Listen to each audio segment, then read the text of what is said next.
ମୁଁ ସୁଜାତା ଦାସ ଆପଣମାନଙ୍କୁ ମୋ ଚ୍ୟାନେଲକୁ ସ୍ୱାଗତ ଜଣାଉଛି। ଆଜି ଆମେ ଏ ଯେଉଁ OTET 2012 paper 1 child development in pedagogy ଉପରେ କ'ଣ ସବୁ ପ୍ରଶ୍ନ ପଡ଼ିଥିଲା 30ଟି ପ୍ରଶ୍ନ ଆମେ ଆଲୋଚନା କରିବା। ଆଲୋଚନା ମଧ୍ୟରେ ଆପଣ ମଧ୍ୟ ଅପସନ୍ ଦେଖି ନିଜେ କେତେ ମାର୍କ ରଖୁଛନ୍ତି ତାକୁ ଦେଖନ୍ତୁ। ଠିକ୍ ଉତ୍ତରଟି ମାନେ ଠିକ୍ କରୁଛନ୍ତି, କେତେ ମାର୍କର ଠିକ୍ କରୁଛନ୍ତି ଆପଣମାନେ ତାକୁ ଦେଖନ୍ତୁ। ଆଉ ମୁଁ ଦେଖୁଛି ପ୍ରାୟ କ୍ୱେଶ୍ଚନ୍ ରିପିଟ୍ ହେଉଛି, ତେଣୁ ଆମେ ବର୍ତ୍ତମାନ ପ୍ରତ୍ୟେକ ମାନେ ଯେଉଁ ମସିହାର 12 ଆଉ 13 ମସିହାର ଯେଉଁ OTET ପେପର 1ର ଚାଇଲ୍ଡ ଡେଭଲପମେଣ୍ଟ ଆଣ୍ଡ ପେଡାଗୋଜି ଉପରେ ଡିସ୍କସନ୍ କରିବି। ଆଉ ଆପଣମାନେ ନିଜକୁ ନିଜେ ଟେଷ୍ଟ କରନ୍ତୁ କେତେ ମାର୍କ ରଖୁଛନ୍ତି। ଆସନ୍ତୁ ଏବେ ଆଲୋଚନା କରିବା। ଦେଖନ୍ତୁ ଆମର ଏସବୁ ତ ଜାଣିଛନ୍ତି ଆପଣ, 1.5 ଘଣ୍ଟା ଟାଇମ୍ ରହିବ 150 ମାର୍କ ପାଇଁ। ପେଡାଗୋଜି ଉପରେ କେବଳ ନୁହଁ, 150 ମାର୍କ ପାଇଁ ନମ୍ବର ଅଫ୍ କ୍ୱେଶ୍ଚନ୍ ରହିବ 150, ଫୁଲ୍ ମାର୍କ ରହିବ 150। ଆଉ ଏଟା ଆମେ କେବଳ ଆଜି ଚାଇଲ୍ଡ ଡେଭଲପମେଣ୍ଟ ପେଡାଗୋଜି ଆଧାରିତ ଯେତିକି ପ୍ରଶ୍ନ ସେତିକି ଆଲୋଚନା କରିବା 2012 ଆଉ 13ର। 1 ନମ୍ବର, ନିମ୍ନୋକ୍ତ କେଉଁ ପରିବର୍ତ୍ତନ ପ୍ରକ୍ରିୟାକୁ ଶିକ୍ଷଣ କୁହାଯାଏ? କେଉଁ ପରିବର୍ତ୍ତନ ହେବ? ଶାରୀରିକ ନା ଆଚରଣଗତ ନା ଜୈବିକ ନା ମାନସିକ? ଆଚରଣଗତ ହେବ ରାଇଟ୍ ଆନ୍ସର୍। ନିମ୍ନୋକ୍ତ ମଧ୍ୟରୁ କେଉଁଟି ମାନସିକ ସ୍ୱାସ୍ଥ୍ୟାବସ୍ଥାର ଲକ୍ଷଣ ନୁହେଁ? ମାନସିକ ବିକାରମୁକ୍ତ ଅବସ୍ଥା, ମାନସିକ ଚାପବିହୀନ ଅବସ୍ଥା, ମାନସିକ ତାନାବସ୍ଥା, ଶାରୀରିକ ଓ ମାନସିକ ସୁସ୍ଥାବସ୍ଥା। ଏଇଟା ଯେଉଁ ଲକ୍ଷଣ ନୁହେଁ ଦେଇଛି, ତେଣୁ ଏଇଟା ହେବ ଶାରୀରିକ ଓ ମାନସିକ ସୁସ୍ଥାବସ୍ଥା ହେବ ରାଇଟ୍ ଆନ୍ସର୍। ତାପରେ ଦେଖନ୍ତୁ, ଜଣେ ବ୍ୟକ୍ତିର ବୁଦ୍ଧାଙ୍କ 90ରୁ 110 ହେଲେ ତାକୁ ନିମ୍ନୋକ୍ତ କେଉଁ ବର୍ଗରେ ରଖାଯାଏ? ତାକୁ ନିମ୍ନୋକ୍ତ ସାମାନ୍ୟ ବୁଦ୍ଧି, ଅସାଧାରଣ ବୁଦ୍ଧି, ବେଶୀ ବୁଦ୍ଧି ନା ସାଧାରଣ ବୁଦ୍ଧି? ଏଇଟା ସାଧାରଣ ବୁଦ୍ଧି ହେବ ତାର ରାଇଟ୍ ଆନ୍ସର୍। କେଉଁଟି ପେଶୀୟ କୌଶଳ ଭିତ୍ତିକ ଶିକ୍ଷଣର ଏକ ଉଦାହରଣ? ଅପସନ୍ ଦେଇଛି ଅନୁକରଣ, ମୁଖସ୍ଥୀକରଣ, ଚିତ୍ରାଙ୍କନ, ପର୍ଯ୍ୟବେକ୍ଷଣ। ତାହେଲେ ଏଠି ପେଶୀୟ କୌଶଳ ଦେଇଛି ନା, ତେଣୁ ଆମର ହେବ ଚିତ୍ରାଙ୍କନ ରାଇଟ୍ ଆନ୍ସର୍। ଅନ୍ତର୍ଦୃଷ୍ଟି ଶିକ୍ଷଣର ପ୍ରବକ୍ତା କିଏ? ସ୍ପିନର, ଥର୍ନଡାଇକ୍, ପାଭଲଭ, କୋହେଲର। ଏବେ ଥର୍ନଡାଇକ୍ ହେବ ତାର ରାଇଟ୍ ଆନ୍ସର୍। ପ୍ରାକ୍ ପ୍ରାଥମିକ ଶିକ୍ଷାର୍ଥୀମାନଙ୍କ ନିମନ୍ତେ କେଉଁ ଶିକ୍ଷାଦାନ କୌଶଳ ବିଶେଷ ଉପଯୋଗୀ ହୋଇଥାଏ? ପ୍ରାକ୍ ପ୍ରାଥମିକ ଶିକ୍ଷାର୍ଥୀମାନଙ୍କ ନିମନ୍ତେ କେଉଁ ଶିକ୍ଷାଦାନ କୌଶଳ ଉପଯୋଗୀ ହୋଇଥାଏ? ପର୍ଯ୍ୟବେକ୍ଷଣ, ଚିହ୍ନଟୀକରଣ, ଆଲୋଚନା ନା ବର୍ଣ୍ଣନା? ଏହା ହେବ ପର୍ଯ୍ୟବେକ୍ଷଣ। ପାରଦର୍ଶିତା ଶିକ୍ଷଣ ନିମନ୍ତେ କେଉଁଟି କରାଯିବା ଉଚିତ ନୁହେଁ? ପାରଦର୍ଶିତା ଶିକ୍ଷଣ ନିମନ୍ତେ କେଉଁଟି କରାଯିବା ଉଚିତ ନୁହେଁ? ସବୁବେଳେ ପ୍ରଶ୍ନଟିକୁ ଭଲ ଭାବେ ଲକ୍ଷ୍ୟ କରିବେ, ଉଚିତ କି ଉଚିତ ନୁହେଁ, ସେହି ଅନୁସାରେ ଆପଣମାନେ ଉତ୍ତର ଦେଖନ୍ତୁ। ସବୁ ବର୍ଗର ଶିକ୍ଷାର୍ଥୀଙ୍କ ବ୍ୟକ୍ତିଗତ ଦକ୍ଷତାକୁ ବିଚାର କରି ଶିକ୍ଷାଦାନ କରିବା। 2 ହେଲା ପୂର୍ଣ୍ଣ ଶିକ୍ଷାଦାନ ଉପରେ ଗୁରୁତ୍ୱ ଦେବା। 3 ହେଲା ମେଧାବୀ ଶିକ୍ଷାର୍ଥୀଙ୍କ ଉପରେ ଅଧିକ ଧ୍ୟାନ ଦେବା। 4 ହେଲା ଶିକ୍ଷଣ ସଫଳତା ଓ ଦୁର୍ବଳତାକୁ ବିଚାର କରି ଶିକ୍ଷାଦାନ କରିବା। ତାହେଲେ ଏଇଟା ହେବ ରାଇଟ୍ ଆନ୍ସର୍ ଅପସନ୍ ଡି। ବ୍ୟକ୍ତିର ବୁଦ୍ଧି ନିମ୍ନୋକ୍ତ ମଧ୍ୟରୁ କେଉଁ ପ୍ରକ୍ରିୟା ଅଟେ? ଏ ଯେଉଁ ବ୍ୟକ୍ତିର ବୃଦ୍ଧି, ଯେଉଁଟା ବୃଦ୍ଧି ବଢ଼ିବାଟା, ନିମ୍ନୋକ୍ତ ମଧ୍ୟରୁ କେଉଁ ପ୍ରକ୍ରିୟା ଅଟେ? ନା ଧାରାବାହିକ ନା ଜୈବିକ ନା ଶୈକ୍ଷିକ ନା ମନସ୍ତାତ୍ତ୍ୱିକ? ଏହା ହେବ ଜୈବିକ। ତାପରେ ଆସନ୍ତୁ, 12ରୁ 14 ବର୍ଷ ବୟସକୁ କେଉଁ ଅବସ୍ଥା କୁହାଯାଏ? କୈଶୋର ଅବସ୍ଥା, ପ୍ରାନ୍ତ ବାଲ୍ୟାବସ୍ଥା, ଆଦ୍ୟ ପରିଣତ ଅବସ୍ଥା, ପ୍ରାକ୍ କୈଶୋର ଅବସ୍ଥା। 12ରୁ 14 ବର୍ଷ ବୟସକୁ ଆମେ କୈଶୋର ଅବସ୍ଥା କହିବା। ନିମ୍ନୋକ୍ତ ମଧ୍ୟରୁ କେଉଁଟି ଶିଶୁର ଏକ ଆବେଗ ନୁହେଁ? କୌତୂହଳ, ଖେଳ, ଆନନ୍ଦ, ସ୍ନେହ। ଖେଳଟା ଗୋଟିଏ ଆବେଗ ନୁହେଁ। ତାପରେ କ୍ୱେଶ୍ଚନ୍, ଜଣେ ସାଧାରଣ ଶିଶୁ 5 ବର୍ଷ ବୟସ ବେଳକୁ ପ୍ରାୟ କେତୋଟି ଶବ୍ଦ ଆହରଣ କରିଥାଏ? 2000ଟି, 2200ଟି, 2400ଟି, 2600ଟି। ଏଇଟା ହେବ 2200। ଖେଳ ଏକ ସ୍ୱତଃପ୍ରବୃତ୍ତ କାର୍ଯ୍ୟ। ଏହା କିଏ କହିଥିଲେ? ଖେଳ ଏକ ସ୍ୱତଃପ୍ରବୃତ୍ତ କାର୍ଯ୍ୟ, ଏହା କହିଥିଲେ ହର୍ଲକ୍। ହେଲା, ଖେଳ ଏକ ସ୍ୱତଃପ୍ରବୃତ୍ତ କାର୍ଯ୍ୟ, ଏହାର କୋଲବର୍ଗ କହିଥିଲେ ନା ପିଆଜେ କହିଥିଲେ ନା କ'ଣ ଏଇଟା ପାଭଲଭ କହିଥିଲେ ନା ହର୍ଲକ୍ କହିଥିଲେ? ହର୍ଲକ୍ କହିଥିଲେ। ଶିଶୁର ବିକାଶ ଦୃଷ୍ଟିକୋଣରୁ କେଉଁଟି ଅନ୍ୟ ତିନୋଟି ଠାରୁ ଭିନ୍ନ? ସହନ ଶକ୍ତି, ଚିନ୍ତା ଶକ୍ତି, ସ୍ମରଣ ଶକ୍ତି, ସୃଜନ ଶକ୍ତି। এই ଶିଶୁର ବିକାଶ ଦୃଷ୍ଟିକୋଣରୁ ଅନ୍ୟ ତିନୋଟି ଠାରୁ ଭିନ୍ନ କିଏ ହେବ? ସହନ ଶକ୍ତି। ଅପସନ୍ ଏ ହେବ ରାଇଟ୍ ଆନ୍ସର। ତାପରେ କ୍ୱେଶ୍ଚିନ୍, ବୁଦ୍ଧି ଓ ବଂଶାନୁଗୁଣ ମଧ୍ୟରେ ବିଶେଷ ସମ୍ପର୍କ ଥାଏ, ଏହା କାହାର ମତ? ଏହା ହେବ କାହାର ମତ? ସେଇ ହର୍ଲକ୍ଙ୍କର ମତ। ବୁଦ୍ଧି ଓ ବଂଶାନୁଗୁଣ ମଧ୍ୟରେ ବିଶେଷ ସମ୍ପର୍କ ଥାଏ, ଏହାର ଅପସନ୍ ଗୁଡ଼ିକ ପଢ଼ି ନିଅନ୍ତୁ। ଏହାର ଉତ୍ତର ହେବ ହର୍ଲକ୍। ତାପରେ କ୍ୱେଶ୍ଚିନ୍, ଶିକ୍ଷାଦାନ ଆରମ୍ଭରେ ଶିକ୍ଷାର୍ଥୀର ପୂର୍ବାର୍ଜିତ ଜ୍ଞାନ ପରୀକ୍ଷା କରାଯାଇଥାଏ, ଏହା ଶିକ୍ଷଣର କେଉଁ ନିୟମ ଉପରେ ଆଧାରିତ? ଫଳାଫଳ, ଅଭ୍ୟାସ, ପ୍ରସ୍ତୁତି, ଅଭିଜ୍ଞତା। ତାହେଲେ ଏହାର ରାଇଟ୍ ଆନ୍ସର୍ ହେବ ପ୍ରସ୍ତୁତି। ଜଣେ ପ୍ରାଥମିକ ଶିକ୍ଷକ ଶିକ୍ଷାଦାନ ସମୟରେ ଶ୍ରୁତଲିଖନ ଉପରେ ଗୁରୁତ୍ୱ ଦିଅନ୍ତି, ଏହାଦ୍ୱାରା ଶିକ୍ଷାର୍ଥୀର କି ପ୍ରକାର ବିକାଶ ସାଧିତ ହୋଇଥାଏ? ଅପସନ୍ ଅଛି ସାମାଜିକ, ବିରେ ଅଛି ମାନସିକ, ସିରେ ଅଛି ପେଶୀୟ, ଡିରେ ଅଛି ବୌଦ୍ଧିକ। ଏହା ହେବ ପେଶୀୟଟା ରାଇଟ୍ ଆନ୍ସର୍। ପ୍ରାଥମିକ ଶିକ୍ଷାର୍ଥୀମାନଙ୍କର ଶିକ୍ଷଣଗତ ଦୁର୍ବଳତା ଦୂର କରିବା ନିମନ୍ତେ ଜଣେ ପ୍ରାଥମିକ ଶିକ୍ଷକ ନିମ୍ନୋକ୍ତ ମଧ୍ୟରୁ କେଉଁଟି ଉପରେ ଗୁରୁତ୍ୱ ଦେବେ? ଏରେ ଅଛି ପାଠ୍ୟପୁସ୍ତକ, ବିରେ ଶିକ୍ଷା ଉପକରଣ, ସିରେ ମୁଖସ୍ଥୀକରଣ, ଡିରେ ଆଲୋଚନା ଓ ବର୍ଣ୍ଣନା। ତାହେଲେ ଆଲୋଚନା ଓ ବର୍ଣ୍ଣନା ହେବ ରାଇଟ୍ ଆନ୍ସର୍। ନିମ୍ନୋକ୍ତ ମଧ୍ୟରୁ କେଉଁଟି ଏକକ ପାଠ୍ୟ ଯୋଜନାର ଉପାଦାନ ନୁହେଁ? ମୁଖ୍ୟ ଧାରଣା, ଉପଧାରଣା, ଉପକରଣ, ଶ୍ରେଣୀ ପରିଚାଳନା। ନିମ୍ନୋକ୍ତ ମଧ୍ୟରୁ କେଉଁଟି ଏକକ ପାଠ୍ୟ ଯୋଜନାର ଉପାଦାନ ନୁହେଁ? ହେବ ରାଇଟ୍ ଆନ୍ସର୍ ଶ୍ରେଣୀ ପରିଚାଳନା। ନିମ୍ନୋକ୍ତ ମଧ୍ୟରୁ କେଉଁଟି ସୃଜନଶୀଳତାର ସୂଚକ ନୁହେଁ? ଚିନ୍ତନ, ମେଳନ, ବିଶ୍ଳେଷଣ, ସଂଶ୍ଳେଷଣ। ମେଳନ ହେବ ଏହାର ରାଇଟ୍ ଆନ୍ସର୍। ମୂଲ୍ୟାୟନ ଦୃଷ୍ଟିକୋଣରୁ କେଉଁଟି ଅନ୍ୟ ତିନୋଟି ଠାରୁ ଭିନ୍ନ? Rating scale, progress card, check list, ପ୍ରଶ୍ନଗୁଚ୍ଛ। ଏହାର ରାଇଟ୍ ଆନ୍ସର୍ ହେବ ପ୍ରୋଗ୍ରେସ୍ କାର୍ଡ଼, ଅପସନ୍ ବି। ନିମ୍ନୋକ୍ତ ମଧ୍ୟରୁ କେଉଁଟି ଦ୍ୱାରା ଶିକ୍ଷଣଗତ ଦୋଷ ଦୁର୍ବଳତା ପରିମାପ କରାଯାଏ? ବାର୍ଷିକ ପରୀକ୍ଷା, ଏକକ ପରୀକ୍ଷା, ନିଦାନାତ୍ମକ ପରୀକ୍ଷା, କ୍ରମନୀତି ପରୀକ୍ଷା। ଏ ଯେଉଁ ଶିକ୍ଷକଗତ ଦୋଷ ଦୁର୍ବଳତାଟା ହେବ ଅପସନ୍ ସି ନିଦାନାତ୍ମକ ପରୀକ୍ଷା। କେଉଁଟି ବସ୍ତୁନିଷ୍ଠ ପ୍ରଶ୍ନ ସହ ସମ୍ପର୍କିତ ନୁହେଁ? ଗୋଟେ ହେଲା ସାମଗ୍ରିକ ଶିକ୍ଷଣ ପରିମାପ, ବିରେ ହେଲା 4-5 ବିକଳ୍ପ ଉତ୍ତର ଥାଏ, ସହଜରେ ମୂଲ୍ୟାୟନ କରିହୁଏ, ଡିରେ ହେଲା ପରୀକ୍ଷା ପରିଚାଳନା ସହଜ ହୁଏ। ଏଇଟା ହେବ ରାଇଟ୍ ଆନ୍ସର୍, ପରୀକ୍ଷା ପରିଚାଳନା ସହଜ ହୁଏ। ତାପରେ କ୍ୱେଶ୍ଚିନ୍ଟି ଅଛି, ପ୍ରବେଶିକା ପରୀକ୍ଷା କେଉଁ ପ୍ରକାର ମୂଲ୍ୟାୟନ ଅନ୍ତର୍ଭୁକ୍ତ? ଅପସନ୍ ଦେଇଛି ସାମଗ୍ରିକ, ବିରେ ନୈଦାନିକ, 3 ହେଲା ପାଠୋନ୍ନତି ଶ୍ରମିକ, 4 ହେଲା ବ୍ୟବସ୍ଥାନ। ରାଇଟ୍ ଆନ୍ସର୍ ହେବ ବ୍ୟବସ୍ଥାନ। ନିମ୍ନୋକ୍ତ ମଧ୍ୟରୁ କେଉଁଟି ଅଭିପ୍ରେରଣା ସହ ସମ୍ପୃକ୍ତ ନୁହେଁ? ଅପସନ୍ ଦେଇଛି ଶିକ୍ଷଣ ପ୍ରକ୍ରିୟା ସକ୍ରିୟ ହୁଏ, ବିରେ ହେଲା ଶିକ୍ଷାର୍ଥୀ ସ୍ୱଶିକ୍ଷଣରେ ଆଗ୍ରହ ପ୍ରଦର୍ଶନ କରେ, ଶିକ୍ଷଣ ପାଇଁ ପ୍ରେରଣା ଓ ଶକ୍ତି ମିଳିଥାଏ, ଚିନ୍ତନ ଓ ସ୍ମରଣ ଶକ୍ତିର ବିକାଶ ଘଟେ। ନିମ୍ନୋକ୍ତ ମଧ୍ୟରୁ କେଉଁଟି ଅଭିପ୍ରେରଣା ସହ ସମ୍ପୃକ୍ତ ନୁହେଁ? ଏଇଟା ହେବ ଚିନ୍ତନ ଓ ସ୍ମରଣ ଶକ୍ତିର ବିକାଶ ଘଟେ। ଅପସନ୍ ଡି ହେବ ରାଇଟ୍ ଆନ୍ସର୍।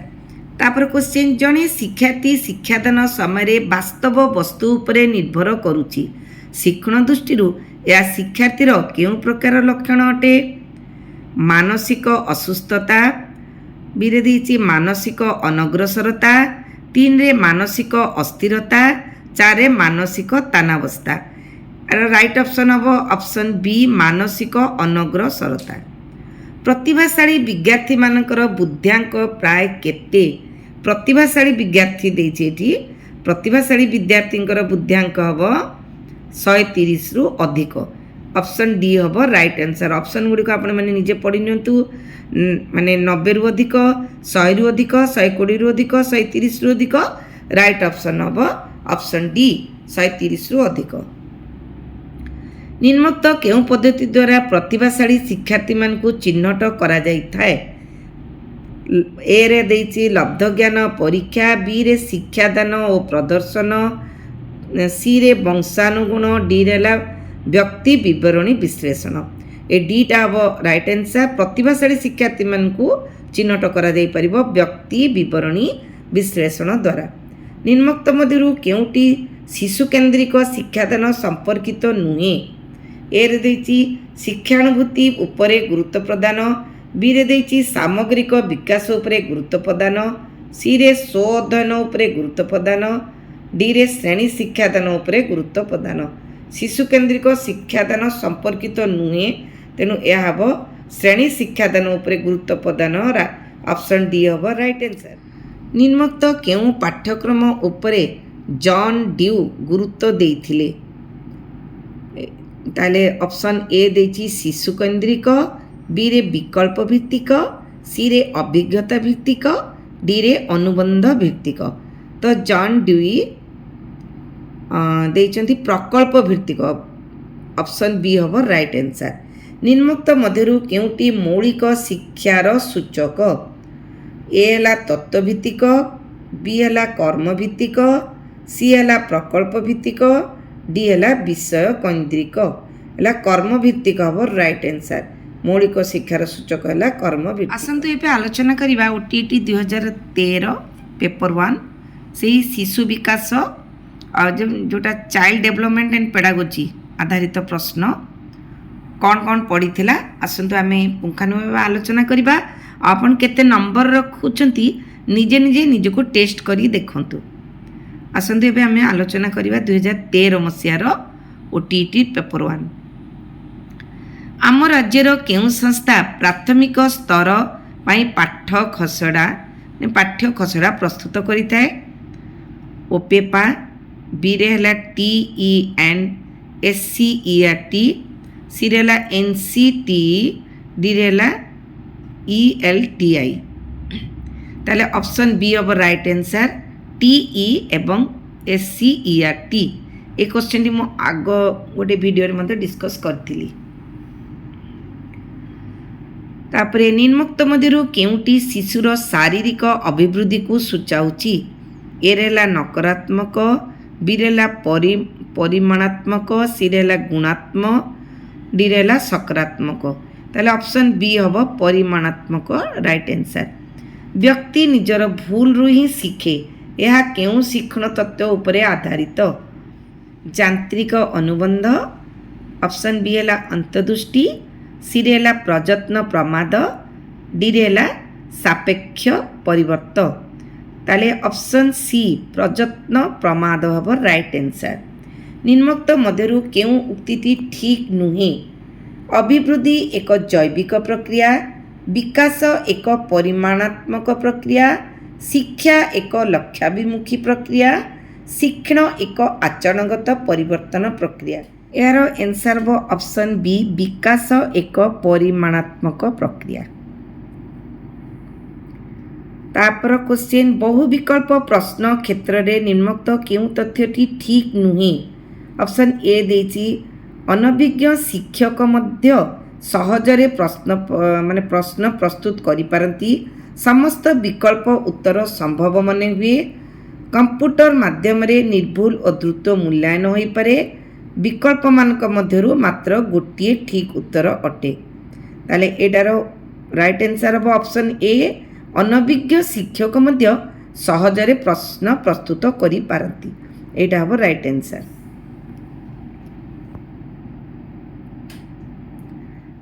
तापर क्वेश्चन शिक्षार्थी मानकर शैक्षिक दोष दुर्बलता केउं प्रकार मूल्यांकन द्वारा निरूपण कराई थाए? जो शिक्षार्थी मानकर शैक्षिक दोष दुर्बलता केउं प्रकार मूल्यांकन द्वारा करा जाई परिबो? व्यवस्थान, समाप्ति सूचक, निरवच्छिन्न ना नैदानिक जो हबो राइट आंसर ऑप्शन डी। जणे छात्रर प्रकृत बयस 7 वर्ष, ଏବଂ ମାନସିକ ବୟସ ମଧ୍ୟ 7 ବର୍ଷ ହେଲେ ଛାତ୍ରଟି ନିମ୍ନୋକ୍ତ କେଉଁ ଶ୍ରେଣୀରେ ଅନ୍ତର୍ଭୁକ୍ତ ହେବ? ସାମାନ୍ୟ ବୁଦ୍ଧି ସମ୍ପନ୍ନ, ସାଧାରଣ ବୁଦ୍ଧି ସମ୍ପନ୍ନ, ବେଶୀ ବୁଦ୍ଧି ସମ୍ପନ୍ନ ବା ଅସାଧାରଣ ବୁଦ୍ଧି ସମ୍ପନ୍ନ? ଇଏ ସାଧାରଣ ବୁଦ୍ଧି ସମ୍ପନ୍ନ, ଅପସନ୍ ବି ହେବ ରାଇଟ୍ ଆନ୍ସର୍। ସୂକ୍ଷ୍ମ ତନ୍ତୁଚାଳନା ଦୃଷ୍ଟିକୋଣରୁ କେଉଁଟି ଅନ୍ୟ ତିନୋଟି ଠାରୁ ଭିନ୍ନ? ଅପସନ୍ ଏ ବିନ୍ଦୁ ସଂଯୋଗୀକରଣ, ବିରେ ହେଲା ଶ୍ରୁତ ଲିଖନ, 3 ହେଲା ହସ୍ତାକ୍ଷର ଲିଖନ, 4 ହେଲା ଫଳ ଓ ପନିପରିବା ପୃଥକୀକରଣ। ତାହେଲେ ଅପସନ୍ ଡି ହେବ ରାଇଟ୍ ଆନ୍ସର୍। ପ୍ରାକ୍ ପ୍ରାଥମିକ ଶିକ୍ଷା କ୍ଷେତ୍ରରେ ଏକ ସମୟରେ ଅକ୍ଷର ଲେଖିବା ଓ ବଡ଼ ପାଟିରେ ପଢ଼ିବା ଉପରେ ଗୁରୁତ୍ୱ ଦିଆଯାଇଥାଏ। ଏହା କେଉଁ ଶିକ୍ଷଣ ତତ୍ତ୍ୱ ଉପରେ ଆଧାରିତ? ଅପସନ୍ ଏ ପ୍ରଯତ୍ନ ପ୍ରମାଦ, ବିରେ ହେଲା ଅନୁବନ୍ଧ, ସିରେ ହେଲା ଅନ୍ତର୍ଦୃଷ୍ଟି, ଡିରେ ହେଲା ଅନୁକରଣ। ତାହେଲେ ଅନୁବନ୍ଧ ହେବ ଆର ରାଇଟ୍ ଆନ୍ସର୍। ପ୍ରଶ୍ନପତ୍ର ନକ୍ସା ପ୍ରସ୍ତୁତି ସମୟରେ ନିମ୍ନୋକ୍ତ ମଧ୍ୟରୁ କାହାକୁ ବିଚାରକୁ ନିଆଯାଇ ନଥାଏ? ସବୁବେଳେ କୋଶ୍ଚିନ୍ଟା ଭଲ ଭାବେ ପଢ଼ିବେ। ଏଇଠି ଦେଇଛି ନଥାଏ, ତାହେଲେ କ'ଣ ହେବ? ଅପସନ୍ ଏ ଦେଇଛି ପ୍ରସଙ୍ଗ, ବିରେ ହେଲା ଶୈକ୍ଷିକ ଉଦ୍ଦେଶ୍ୟ, ସିରେ ହେଲା ପ୍ରଶ୍ନର ପ୍ରକାରଭେଦ, ଡିରେ ହେଲା ଶିକ୍ଷାଦାନ ସମୟ। ତାହେଲେ ଶିକ୍ଷାଦାନ ସମୟଟା ହେବ ରାଇଟ୍ ଆନ୍ସର୍। ତାପରେ କୋଶ୍ଚିନ୍ ମନୋବିଜ୍ଞାନ ହେଉଛି ଅପସନ୍ ଏ ରେ ଆତ୍ମା ସମ୍ପର୍କୀୟ ମନ ସମ୍ପର୍କୀୟ ବିଜ୍ଞାନ, ସିରେ ହେଲା ଚେତନା ସମ୍ପର୍କୀୟ ବିଜ୍ଞାନ, ଡିରେ ହେଲା ଆଚରଣ ସମ୍ପର୍କୀୟ ବିଜ୍ଞାନ। ତାହେଲେ ଅପସନ୍ ଡି ଆଚରଣୀୟ ସମ୍ପର୍କୀୟ ବିଜ୍ଞାନ ହେଲା ରାଇଟ୍ ଆନ୍ସର୍। କେଉଁଟି ଅଭିପ୍ରେରଣାର ଏକ ଉପାଦାନ ନୁହେଁ? ଅପସନ୍ ଏ ପୁରସ୍କାର, ବି ହେଲା ପ୍ରୋତ୍ସାହନ, ସି ହେଲା ପ୍ରଶଂସା, ଡି ହେଲା ଅଭ୍ୟାସୀକରଣ। ତ ଅପସନ୍ ଡି ହେଲା ରାଇଟ୍ ଆନ୍ସର୍, ଅଭ୍ୟାସୀକରଣ। 2 ଓ 6 ବର୍ଷ ପର୍ଯ୍ୟନ୍ତ ଅବସ୍ଥାକୁ କ'ଣ କୁହାଯାଏ? ଆଦ୍ୟ ବାଲ୍ୟାବସ୍ଥା, ଶୈଶବାବସ୍ଥା, ପ୍ରାନ୍ତ ବାଲ୍ୟାବସ୍ଥା, ପ୍ରାକ୍ କୈଶୋରାବସ୍ଥା। ହେବ ଆଦ୍ୟ ବାଲ୍ୟାବସ୍ଥା। ନିମ୍ନୋକ୍ତ କେଉଁ ପଦ୍ଧତି ଦ୍ୱାରା ମୁଖ୍ୟତଃ ଶିକ୍ଷକ ଶିକ୍ଷାର୍ଥୀମାନଙ୍କର ଗୋଷ୍ଠୀଗତ ଆଚରଣ ଅଧ୍ୟୟନ କରିଥାନ୍ତି? ନିମ୍ନୋକ୍ତ କେଉଁ ପଦ୍ଧତି ଦ୍ୱାରା ମୁଖ୍ୟତଃ ଶିକ୍ଷକ ଶିକ୍ଷାର୍ଥୀମାନଙ୍କର ଗୋଷ୍ଠୀଗତ ଆଚରଣ ଅଧ୍ୟୟନ କରିଥାନ୍ତି? ଏରେ ହେଲା ସାକ୍ଷାତକାର, ବିରେ ହେଲା ସମ୍ପରୀକ୍ଷଣ, 3 ହେଲା ବ୍ୟକ୍ତି ଅଧ୍ୟୟନ, 4 ହେଲା ପର୍ଯ୍ୟବେକ୍ଷଣ ବା ଅପସନ୍ ଡି ପର୍ଯ୍ୟବେକ୍ଷଣଟା ହେବ ରାଇଟ୍ ଆନ୍ସର୍। କେଉଁଟି ଆବେଗକୁ ସୂଚାଏ ନାହିଁ? ଏରେ ହେଲା ଆନନ୍ଦ, ବିରେ ହେଲା ଦୁଃଖ, ସିରେ ହେଲା କୌତୂହଳ, ଡିରେ ହେଲା ସହିଷ୍ଣୁତା। ତ ସହିଷ୍ଣୁତା ଆବେଗକୁ ସୂଚାଏ ନାହିଁ, ଅପସନ୍ ଡି। ଶିଶୁ ନିଜେ ନ ଖେଳି ଅନ୍ୟର ଖେଳ ଦେଖି ଆନନ୍ଦ ଉପଭୋଗ କରିବାକୁ କେଉଁ ପ୍ରକାର କ୍ରୀଡ଼ା କୁହାଯାଏ? ଅପସନ୍ ଏ ସକ୍ରିୟ, ବି ମୁକ୍ତ, ସି ନିଷ୍କ୍ରିୟ, ଡି ନିୟନ୍ତ୍ରିତ। ତ ଏଇଟା ରାଇଟ୍ ଆନ୍ସର୍ ହେବ ସି ନିଷ୍କ୍ରିୟ। କେଉଁଟି ବୌଦ୍ଧିକ ବିକାଶର ଉପାଦାନ ନୁହେଁ? ଅପସନ୍ ଏ ସୃଜନ ଶକ୍ତି, ବି ସହନ ଶକ୍ତି, ସି ଚିନ୍ତନ ଶକ୍ତି, ଡି ହେଲା କଳ୍ପନା ଶକ୍ତି। ତାହେଲେ ବୌଦ୍ଧିକ ବିକାଶର ଉପାଦାନ ନୁହେଁ, ହେବ ସହନ ଶକ୍ତି, ଅପସନ୍ ବି। ମନର ବିଶ୍ଳେଷାତ୍ମକ ଓ ସଂଶ୍ଳେଷାତ୍ମକ ସାମର୍ଥ୍ୟକୁ ବୁଦ୍ଧି କୁହାଯାଏ। ଏହାର ପ୍ରବକ୍ତା କିଏ? ସ୍ପିୟରମ୍ୟାନ୍। ଅପସନ୍ ଏ ହେବ ରାଇଟ୍ ଆନ୍ସର୍। ତାର ଅପସନ୍ ଏ ସ୍ପିୟରମ୍ୟାନ୍, ବି ଦେଇଛି ଜିନ୍ ପିଆଜେ, ସି ଦେଇଛି ଗାଲ୍ଟନ୍, ଡି ଦେଇଛି ଟର୍ମାନ। ତ ଅପସନ୍ ଏ ସ୍ପିୟରମ୍ୟାନ୍ ହେବ ରାଇଟ୍ ଆନ୍ସର୍। ନିମ୍ନୋକ୍ତ କେଉଁ ଶ୍ରେଣୀର ଶିକ୍ଷାର୍ଥୀ ସ୍ୱତନ୍ତ୍ର ଗୋଷ୍ଠୀ ଶ୍ରେଣୀ ଅନ୍ତର୍ଭୁକ୍ତ ନୁହେଁ? ଏରେ ମନ୍ଥର, ବିରେ ଅନଗ୍ରସର, ସିରେ ସାଧାରଣ, ଡିରେ ପ୍ରତିଭାଶାଳୀ। ଏଠାରେ ସି ହେବ ରାଇଟ୍ ଆନ୍ସର୍, ସାଧାରଣ। ସାଧାରଣ ସ୍ୱତନ୍ତ୍ର ଗୋଷ୍ଠୀ ଶ୍ରେଣୀର ଅନ୍ତର୍ଭୁକ୍ତ ନୁହନ୍ତି, ସାଧାରଣ ପିଲାମାନେ। ନିମ୍ନୋକ୍ତ ମଧ୍ୟରୁ କେଉଁଟି ପାଠ୍ୟ ଉପକରଣର ବ୍ୟବହାରର ଏକ ଉପଯୋଗିତା ନୁହେଁ? ଶିକ୍ଷକଙ୍କର ବିଷୟଗତ ଜ୍ଞାନ ବୃଦ୍ଧି କରିବା, ଶିକ୍ଷଣ ପ୍ରକ୍ରିୟା ସହଜ କରିବା, ଶିଶୁର ପାଠ୍ୟବସ୍ତୁ ପ୍ରତି ଆଗ୍ରହ ସୃଷ୍ଟି କରିବା, ପାଠ୍ୟବସ୍ତୁ ସମ୍ବନ୍ଧରେ ବାସ୍ତବ ଜ୍ଞାନ ଦେବା। ତ ଅପସନ୍ ଏ ହେବ ରାଇଟ୍ ଆନ୍ସର୍, ଶିକ୍ଷକଙ୍କର ବିଷୟଗତ ଜ୍ଞାନ ବୃଦ୍ଧି କରିବା। ନେକ୍ସଟ କ୍ୱେଶ୍ଚିନ୍, ଦୃଶ୍ୟ ଓ ଶ୍ରାବ୍ୟ ଉପକରଣ ବ୍ୟବହାର ଦ୍ୱାରା ନିମ୍ନୋକ୍ତ କେଉଁଟି ସାଧିତ ହୋଇଥାଏ? ଦୃଷ୍ଟିଗତି ଶାଣିତ ହୁଏ, ଦେଖିବା ଶୁଣିବା ମଧ୍ୟରେ ସମନ୍ୱୟ ସ୍ଥାପନ ହୁଏ, ଶ୍ରବଣ ଶକ୍ତି ଶାଣିତ ହୁଏ, ଉଭୟ ଦୃଷ୍ଟି ଓ ଶ୍ରବଣ ଶକ୍ତି ଶାଣିତ ହୁଏ।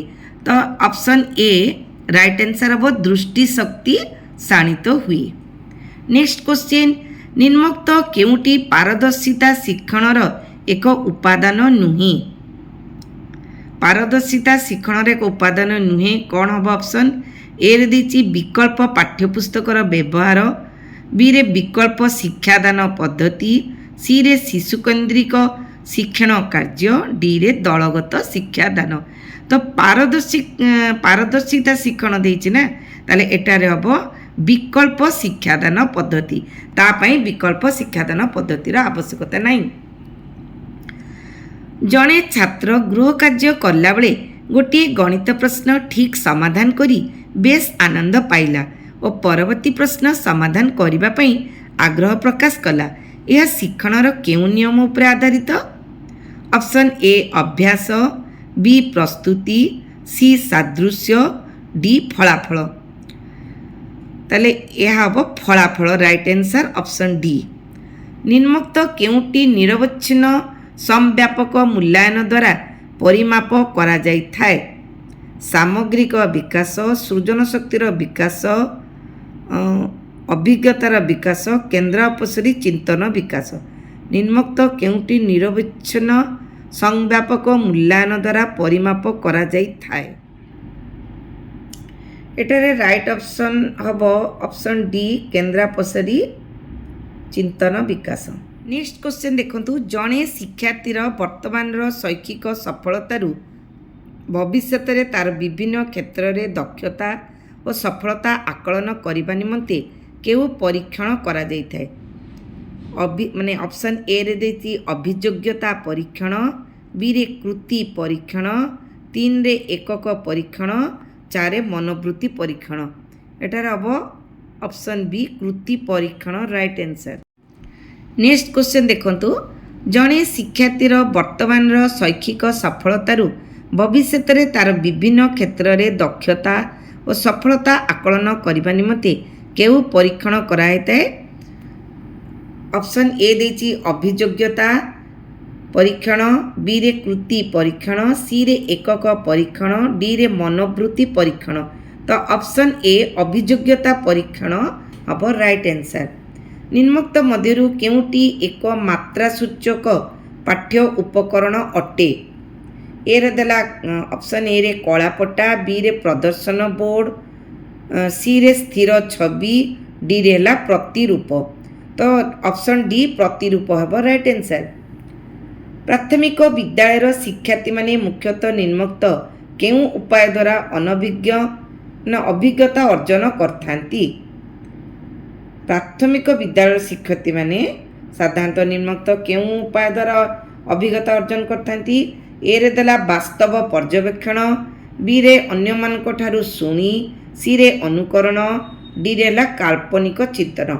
ऑप्शन ए हम राइट आंसर वास्तव पर्यवेक्षण। प्राथमिक विद्यालय शिक्षार्थी माने वास्तव पर्यवेक्षण रे ही अभिज्ञता अधिक अर्जन करता। नेक्स्ट क्वेश्चन देखंतु निम्नोक्त केउंटी कार्य पद्धति भित्तिक शिक्षणर एक उपादान नुहे? ए रे ला अर्थबोधक, बी रे ला अपेक्षाकृत स्थायी शिक्षण, सी रे ला शिक्षक खूब सक्रिय, डी रे ला आनंददायी शिक्षण। एतरे ऑप्शन सी हम राइट आंसर शिक्षक खूब सक्रिय। निम्नोक्त केउंटी बहुश्रेणीय शिक्षादान व्यवस्थार एक वैशिष्ट्य नुहे? वैशिष्ट्य नुहे कोटा हम ऑप्शन ए ला जड़े शिक्षक एक समय एकाधिक श्रेणी रे शिक्षादान करती। ये तो ठीक अच्छी शिक्षक गोटे श्रेणी रे पाठ दे अन्य श्रेणी रे शिक्षादान करती, एटा भी ठीक अच्छी। ताले शिक्षक क्रमान्वय गोटे पर गोटे श्रेणी रे शिक्षादान करती, एटा भूल। कहीं गोटे श्रेणी पिला क्रमान्वय नुह, गोटे श्रेणी पिला पढ़े सारिक आउ पिला पढ़ेबे, एटा ठीक नुह। गोटे श्रेणी रे मॉनिटर द्वारा श्रृंखला रक्षा करती। तो ऑप्शन सी हम राइट आंसर। शिक्षक क्रमान्वय गोटे पर गोटे श्रेणी रे शिक्षादान करती, एटा हम राइट आंसर। तापर देला केउंटी सृजनात्मक चिंतनर एक उपादान नुहे? केन्द्रापसरी चिंतन, केन्द्राभिमुखी चिंतन, नमनीय चिंतन, नूतनत्व चिंतन। ସୃଜନାତ୍ମକ ଚିନ୍ତନର ଉପାଦାନ ଭାବ କେନ୍ଦ୍ରାଭିମୁଖୀ ଚିନ୍ତନ। ଏହା ସୃଜନାତ୍ମକ ଚିନ୍ତନର ଉପାଦାନ ନୁହେଁ। ଆମେ 2012 ଓ 13 paper 1 OTT child development and pedagogy ଉପରେ ଆଲୋଚନା କଲେ। ଆପଣମାନେ ନିଜକୁ ନିଜ ପରୀକ୍ଷା କରନ୍ତୁ କେତେ ମାର୍କ ରଖିଛନ୍ତି, ଆଉ ସେ ମାର୍କକୁ ଦେଖିକି ନିଜେ ବହୁତ ଅଧିକ ପ୍ରାକ୍ଟିସ୍ କରନ୍ତୁ। ମୋ ଭିଡ଼ିଓଟି ଆପଣମାନଙ୍କୁ ଭଲ ଲାଗିଲେ ନିଶ୍ଚିତ ଲାଇକ୍ ଆଉ ସେୟାର କରନ୍ତୁ।